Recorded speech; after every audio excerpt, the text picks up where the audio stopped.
एक लड़का अपनी खुद की बहन के साथ शादी करता है, फिर इसके बाद उसके साथ सुहाग रात मनाने के लिए जाता है। जब वही उस दुल्हन का घूंघट उठाता है, फिर इसके बाद जो होता है आप सब सुन करके हैरान रह जाएंगे। नमस्कार, प्रणाम। हम अजीत यादव शेरा भाई, हमारे इस चैनल में आप सबका बहुत बहुत स्वागत है। अगर आप लोग हमारे इस चैनल को सब्सक्राइब नहीं किए हों तो आप सबसे निवेदन है आप लोग हमारे इस चैनल को सब्सक्राइब करें, लाइक करें, कमेंट करें और कहानी अच्छी लगे तो उसको शेयर जरूर करना। बड़ी ही दिलचस्प कहानी है, इस कहानी को आप लोग पूरा सुनिएगा। हम उम्मीद करते हैं कि आप लोग 100% पसंद करेंगे। अब कहानी शुरू होती है। यह कहानी शुरू होती है बिहार प्रांत से। यहीं के रहने वाले एक व्यक्ति जिनका नाम केदारनाथ होता है, केदार की पत्नी का नाम नीलम देवी होता है। इन दोनों दंपत्ति के बीच में एक बेटा होता है और एक बेटी होती है। बेटे का नाम दिलीप होता है, बेटी का नाम अंजलि होता है। दोनों बच्चे बड़े ही खूबसूरत थे। छोटा परिवार था, पूरा सुखी परिवार था, खुशी परिवार था। एक दिन की बात है, ये जो केदार जी की पत्नी थी नीलम देवी, ये अपने पति से कहती हैं कि बलिया का ददरी मेला लगा हुआ है, अगर आप हम लोगों को ले चलते मेला दिखा देते हैं तो बड़ा अच्छा होता। केदार जी कहते हैं कि मेला में बड़ी भीड़ होती है, बच्चे अभी छोटे हैं, अभी 5 साल की उम्र है दोनों की, और इन दोनों को मेला में ले चलूंगा, भीड़ काफी होती है, हो न हो मेला में कुछ अनहोनी हो जाए बच्चों के साथ तो ठीक नहीं है। लेकिन नीलम देवी जी जिद कर लेती हैं। अब केदार जी पत्नी की जिद के आगे हार मान जाते हैं। केदार जी अपनी पत्नी से कहते हैं कि ठीक है, तुम कह रही हो तो मैं जरूर ले चलूंगा तुम लोगों को ददरी मेला दिखाने के लिए, लेकिन एक चीज ख्याल रखना कि बच्चों का साथ न छूटने पाए, बच्चों का हाथ पकड़े रहना, तब तो मैं ले चलूंगा, नहीं तो नहीं चलूंगा। जब नीलम देवी इतनी बात सुनती हैं, कहती हैं कि ठीक है, मैं बच्चों का पूरा ख्याल रखूंगी, आप बस मेला दिखा दीजिए। अब केदार जी कहते हैं ठीक है, तुम लोग तैयार हो जाओ। ददरी का मेला कार्तिक महीना में लगता है, पूर्णिमा से 10 दिन पहले शुरू हो जाता है। 10 दिन पहले जब शुरू होता है तो पहले वाले पक्ष में अक्सर मवेशियां बिकाती हैं, दूसरे वाले पक्ष में, पूर्णिमा के दूसरे वाले पक्ष में अक्सर सांस्कृतिक कार्यक्रम होता है और व्यापारियों का धंधा लगता है। मेला देखने के लिए बड़ी दूर दूर से लोग आते हैं, बहुत भीड़ होती है उस ददरी मेला में। हर प्रकार की सामग्रियां उस मेला में बिकाती हैं, मिलती हैं और उसकी चर्चा बहुत ही ज्यादा है। बड़ा लोकप्रिय ददरी मेला है। अब केदार जी अपनी पत्नी को तैयार कराते हैं, बच्चों को तैयार कराते हैं, फिर 4 व्हीलर कार बुक करते हैं। बुक करने के बाद अब ददरी मेला देखने के लिए चल देते हैं। कुछ ही घंटों में ददरी मेला में पहुंच जाते हैं और केदार जी अपनी पत्नी नीलम देवी और दोनों बच्चों को लेकर के ददरी मेला दिखाने लगते हैं। बच्चों को मिठाइयां खिलाते हैं, खिलौने खरीदते हैं, फिर इसके बाद झूला झुलाते हैं। जगह जगह तमाम ऐसा दृश्य लगा हुआ था। कहीं कहीं तो सर्कस वाले सर्कस दिखा रहे थे। बच्चों को केदार जी सर्कस दिखाते हैं, पत्नी को सर्कस दिखाते हैं। पत्नी को जो कुछ सामग्री खरीदना था, पत्नी सामग्री खरीदती है। फिर धीरे धीरे शाम हो जाता है। अब केदार जी अपनी पत्नी से कहते हैं कि नीलम, अब बच्चों को साथ लो और चलो हम सब घर चलते हैं। नीलम देवी जब इतनी बात सुनती हैं, अब थोड़ा थोड़ा अंधेरा हो रहा था, कहती कि ठीक, आप ठीक कर रहे हैं, अब हम लोगों को घर चलना चाहिए। अब नीलम देवी अपनी जो छोटी वाली बच्ची थी उसको साथ लेती हैं और बच्चा था दिलीप, उसको साथ लेती हैं। एक का हाथ नीलम देवी पकड़ती हैं, बच्ची का हाथ नीलम देवी पकड़ती हैं और बच्चे का हाथ केदार जी पकड़ती हैं। दोनों लोग मेला से बाहर निकलना चाहते हैं। इतने में 3-4 घुड़सवार लोग आते हैं और घोड़ों का दौड़ लगा रहे थे उसी मेला में। तमाम लोग तालियां बजा रहे थे। घोड़ा काफी तेज दौड़ रहे थे, और जब घोड़ा तेज दौड़ रहे थे, एक घोड़े का बैलेंस बिगड़ जाता है। वह घोड़ा अब भीड़ की ओर चल पड़ता है। जब भीड़ की ओर चल पड़ता है, इतने में भगदड़ शुरू हो जाती है। जब भगदड़ शुरू होती है, सभी लोग बचने की कोशिश कर रहे थे। अब सभी लोग भागने का प्रयास कर रहे थे। कोई इधर भाग रहा था, कोई उधर भाग रहा था। भीड़ काफी थी। इतने में जो नीलम देवी थी, उनके हाथ से बच्ची अंजलि का हाथ छूट जाता है। जब अंजलि का हाथ छूट जाता है और भीड़ में भगदड़ हो चुका था, और अंजलि एक तरफ होने लगती है। नीलम देवी पकड़ने का कोशिश करती हैं, लेकिन इतनी धूल उड़ रही थी कि उन्हें कुछ आगे दिखाई नहीं दे रहा था। अब अंजलि आगे बढ़ती चली जाती है। धीरे धीरे अंजलि मेला के इस छोर से उस छोर तक चली जाती है, दूसरे छोर पर पहुंच जाती है, और नीलम देवी परेशान हो जाती हैं। अपने पति को बुलाती हैं। पति दूसरे तरफ पहुंच चुके थे, लेकिन संजोग बस पति से मुलाकात हो जाती है और बच्चे से मुलाकात हो जाती है। लेकिन जो बच्ची अंजलि थी, अंजलि मेला के दूसरे छोर तक पहुंच जाती है और एक किनारे खड़ी होकर के रोने लगती है।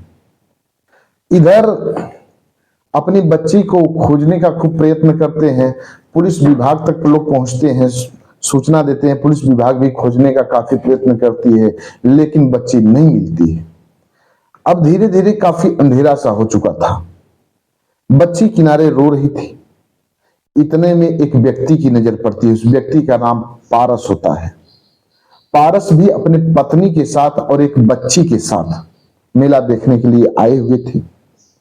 पत्नी का नाम मंजू था, बच्ची का नाम आशा था। बच्ची रो रही थी, अंजलि।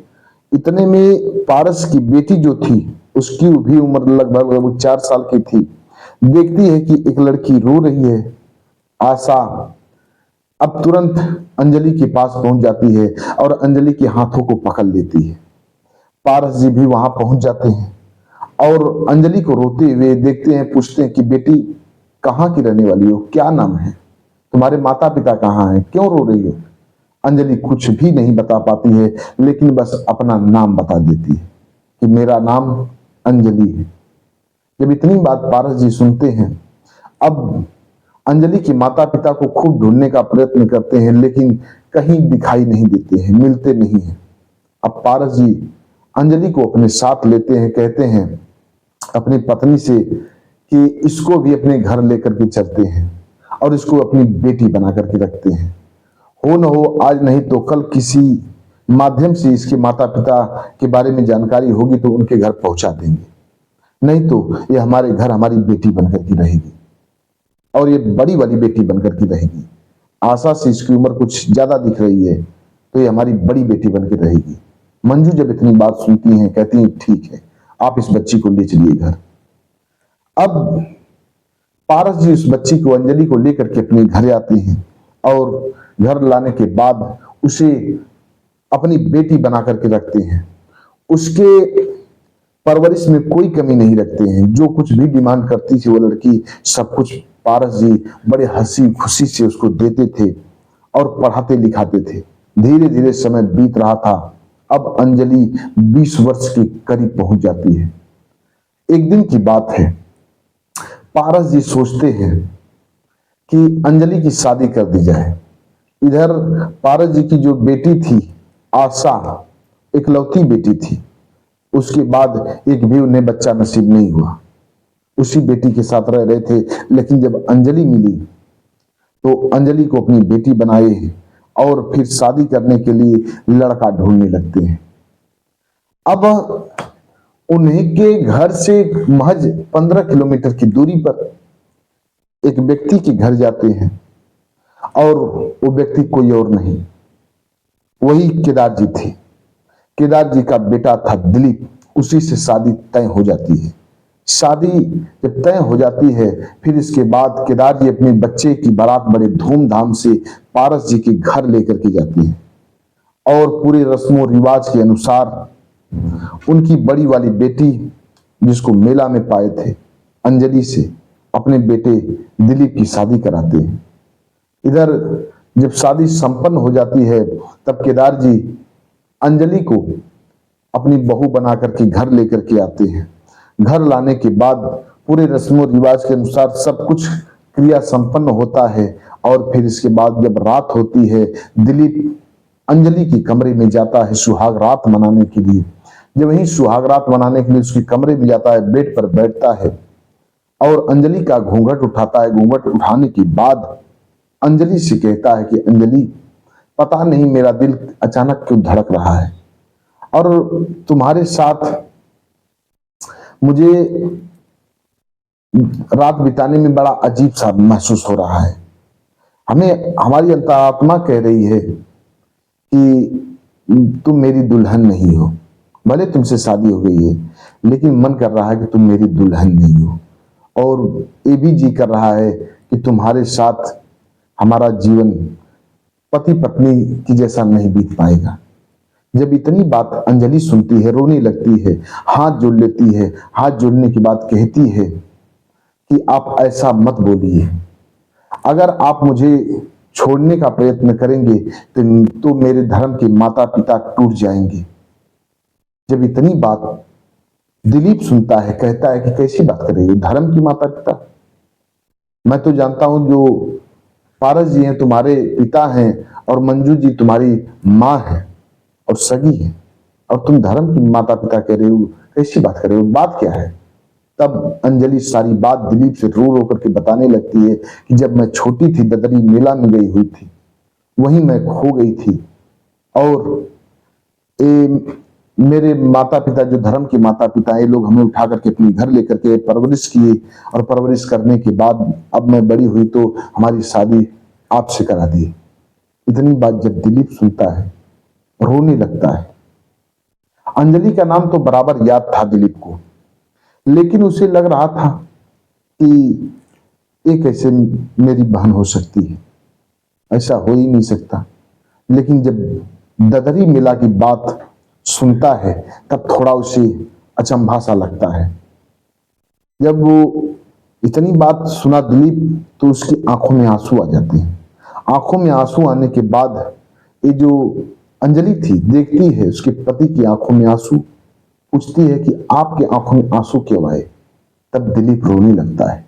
रो करके कहता है मेरी एक छोटी बहन थी, वो भी मेरे साथ ददरी मेला देखने के लिए गई थी, वो भी खो गई थी, उसका नाम भी अंजलि था, और वो खोई हुई बहन कोई और नहीं तुम ही हो। ये मेरी अंतरात्मा कह रही है। एक काम करो, तुम उठो और चलो माता पिता के सामने। तुरंत अंजलि को अपने साथ लेता है दिलीप। फिर इसके बाद घर से बाहर आता, अपने माता पिता को बुलाता है। माता पिता को बुलाने के बाद सारी बात बताता है। अब मां विश्वास करने के लिए, जो नीलम देवी थी, विश्वास करने के लिए कहती हैं कि मेरी बेटी की गर्दन पर एक तिल था, उसको मैं बचपन में देखी थी, देखूंगी अगर अंजलि की गर्दन पर तिल होगा तो ये कोई और नहीं मेरी बेटी ही होगी। तुरंत नीलम देवी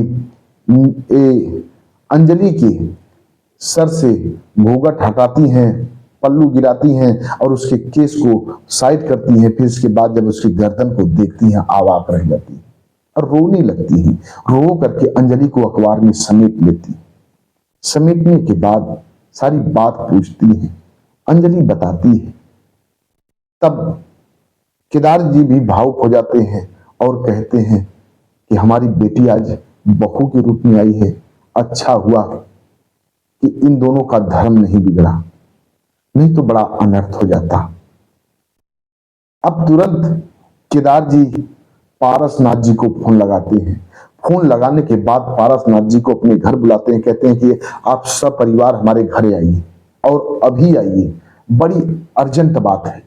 पारस जी जब इतनी बात सुनते हैं सोचने पर मजबूर हो जाते हैं कि आखिर मेरी बेटी के साथ कुछ गलती तो नहीं हो गया, कुछ लोग गलत तो नहीं कर दिए, मेरी बेटी कुछ गलत नहीं तो की, ऐसा न हो कि बेटी कुछ लोगों के साथ दुर्व्यवहार कर बैठी हो। अब घबराने लगते हैं, तुरंत 4 व्हीलर कार बुक करते हैं और सपरिवार यहाँ केदार जी के घर आते हैं। जब घर आते हैं तब केदार जी बैठा करके सभी को पानी पिलाते हैं, लेकिन पारस जी पानी पीने से इनकार कर देते हैं, कहते कि मैं भी पानी नहीं पीऊंगा, आप लोग हमें अर्जेंट बुलाए क्यों हैं, पहले सारी बात बताइए। तब केदार जी सारी बात बताते हैं कि ये आपकी बेटी नहीं, ये मेरी खोई हुई बेटी है। मैं ददरी मेला में गया हुआ था और मेरी बेटी बिछड़ गई थी हमसे, भगदड़ हो गया था मेला में, मेरी बेटी मुझसे बिछड़ गई थी और ये आपको मिली, आपने इसको पाला पोसा। बेटी सारी बात बताई है। जब पारसनाथ जी सारी बात सुनते हैं, उनके भी आंखों में आंसू आ जाते हैं। कहते हैं ठीक है, आपकी बेटी तो मिल गई और इसको अपनी धर्म की बेटी बना करके आपके बेटे से शादी की, आप तो ये दोनों भाई बहन हो गए। लेकिन अगर आपको बुरा न लगे तो एक बात कहूं, हमारी एक बेटी है आशा, अब आप अपने बेटा दिलीप की शादी हमारी बेटी से करा दीजिए, हम लोगों का रिश्ता न बिगड़े पाए।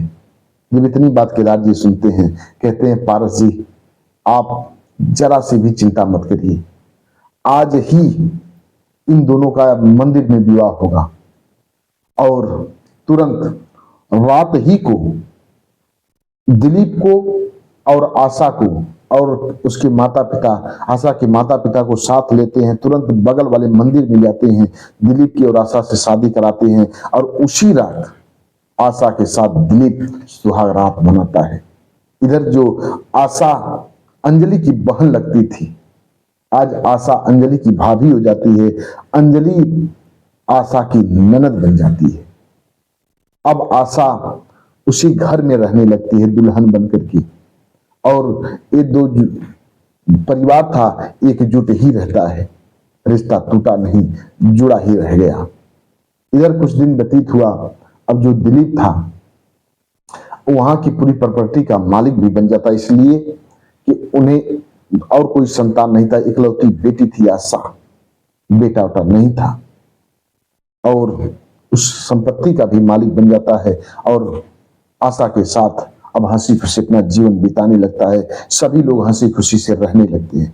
बस आज की कहानी इतने तक। कहानी कैसी लगी आप लोग कमेंट बॉक्स में बताइएगा। हमारे कुछ व्यूअर हैं जो कि अपना नाम लेने के लिए अपील किए हैं। एक हैं ब्रजेंद्र सिंह, ये मणिपुर के रहने वाले हैं। महानंद ये फरीदाबाद के रहने वाले हैं। अनुज कुमार त्रिपाठी ये लखनऊ उत्तर प्रदेश के रहने वाले हैं। डॉक्टर राकेश सिंह ये बिजनौर के रहने वाले हैं। राव मोहम्मद यासीन ये लाहौर पाकिस्तान के रहने वाले हैं। ये लोग हमारी हर कहानियों सुनते हैं, बेहद पसंद करते हैं। लोग वीडियो में नाम लेने के लिए अपील करते हैं, हम बारी बारी से लोगों का नाम लेते हैं। आप भी अपना नाम बुलवाना चाहते हैं तो कमेंट बॉक्स में अपना नाम दीजिए, एड्रेस बता दीजिए, आप सबका भी बारी बारी से नाम लिया जाएगा। कहानी कैसी लगी कमेंट बॉक्स में जरूर बताइएगा। चैनल को लाइक सब्सक्राइब जरूर करिएगा। मिलते हैं अगले एपिसोड में किसी एक नई कहानी के साथ, दिलचस्प कहानी के साथ। तब तक के लिए नमस्कार।